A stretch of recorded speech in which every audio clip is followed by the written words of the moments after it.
ဘုံတော်လောင်ရကြီးမြတ်တော်မူသောကာကုတံကောင်ကောနာကောင်ကတ္တပဂေါရမအရိမစ်တေယဖျားငါးစုမိတ်အထက်ဝိဇ္ဇာဆရာတော်ကြီးများအနာနမင်းကြီးလေးပါနဲ့အမေမေတော်ရဲ့အမိတ်အာနာအဖေကြီးအမေနာငါကြီးဖားဆရာဦးသိန်းစောထွန်းရဲ့အမိတ်အာနာနဲ့ဟောဒီကာယကံရှင်စနေသားကြီးကိုတွင်ကိုပါနထာနာမကောင်းသောအောက်လမိတ်သာအတ္တအစွပင်ပြောကပညာဆက်မှန်သမျှစက်ကိုစက်ကစက်ကျွန်းစက်ကြံမှန်သမျှအဆောင်မှန်သမျှငါဤစေးဆက်ကြသည်နဲ့တပြိုင်နက်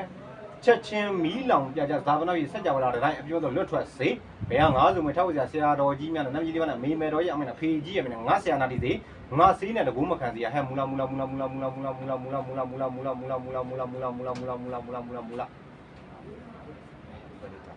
နာသမီးလား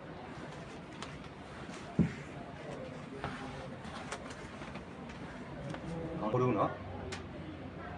အတန်းနဲ့ခဏပါနော်ဘယ်ဟာငါဆိုမထောက်ကြဆရာတော်ကြီးများနဲ့နမကြီးလေးပါနဲ့မေမေတော်ရဲ့အမေနဲ့အဖေကြီးအမေနဲ့ငါဖတ်ကြဦးသိန်းစောထွန်းရဲ့အမေအာနာနဲ့ဟောဒီကာယကံကျင်ဗုဒ္ဓမီကိုရင်းကိုပါနထာနာမကောင်းသောအောက်လမ်းမိတ်စာအတိုက်အဆွဲပင်ပယောကပညာဆက်မှန်သမျှစက်ကိုစက်ကစက်ကျွန်းစက်ကြံမှန်သမျှအဆောက်မှန်သမျှငါဤစေးဆက်ကြသည်တဲ့တပြိုင်နဲ့ချက်ချင်းမီးလောင်ပြကြဇာပနာပြည်စက်ကြဝလာတိုင်းအပြောတော့လွတ်ထွက်စေဘယ်ဟာငါဆိုမထောက်ကြဆရာတော်ကြီးများနဲ့နမကြီးလေးပါနဲ့မေမေတော်ရဲ့အမေအဖေကြီးအမေနဲ့ငါဆရာနာတီစေငါစေးနဲ့တကူမခံစီဟဲ့မူလာ